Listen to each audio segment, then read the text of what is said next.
बदलापूर शाळकरी मुलींवर लैंगिक अत्याचार प्रकरणातील मुख्य आरोपी अक्षय शिंदेचा 23 सप्टेंबरला मृत्यू झाला. अक्षयने केलेल्या गोळीबाराला प्रत्युत्तर दाखल पोलिसांनी स्वरक्षणात झालेल्या गोळीबारात अक्षयचा मृत्यू झाल्याचं पोलिसांनी सांगितलं.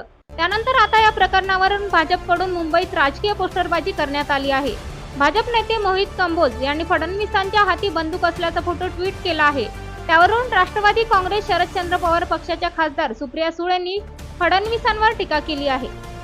गृहमंत्री आहे, गृहमंत्र्याच्या हातात बंदूक असणं आणि त्याची पोस्टरबाजी करणं हे माझ्यासारख्या एका महिलेला धक्कादायक आहे. कारण ज्या मुलं ते बॅनर बघतील त्यांच्यावर काय संस्कार होतील की या राज्याचाच गृहमंत्री बंदूक घेऊन फिरतोय. बस मिर्झापूर टीव्ही सिरियल मध्ये या गोष्टी चालतात, हे वास्तव आहे. हा छत्रपतींचा, शाहू फुले आंबेडकरांचा महाराष्ट्र आहे आणि हा देश, हा राज्य बंदुकीने नाही चालणार. हे देश संविधानाने चालणार. देवेंद्रजींनी बंदूक तिथून दाखवावी, आम्ही इथून संविधान दाखवू. आशिष शेलार म्हणतात की ठोकलं, पोलिसांनी ठोकलं ते अक्षयला, मात्र एन्काउंटर झालाय तो विरोधकांचा.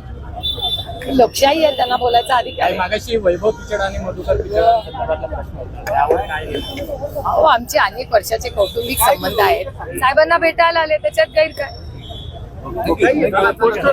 दोघांमध्येच म्हणजे शिंदे आणि फडणवीस बॅनरबाजी झाली की एन्काउंटर कोणी केलं आणि शिर्या कोणी. मला सगळ्यात दुःख एका गोष्टीचं झालं की देवेंद्रजी बंदूक दाखवत आहेत. हा बंदुकांचा देश नाही, हा छत्रपती शिवाजी महाराज, शाहू फुले आंबेडकरांचा देश आहे आणि राज्य आहे. त्याच्यामुळे देवेंद्रजींनी तिथून आम्हाला बंदूक दाखवली तर आम्ही इथून. आता आपल्या स्वप्नातील प्लॉट्स घेणे झाले सोपे.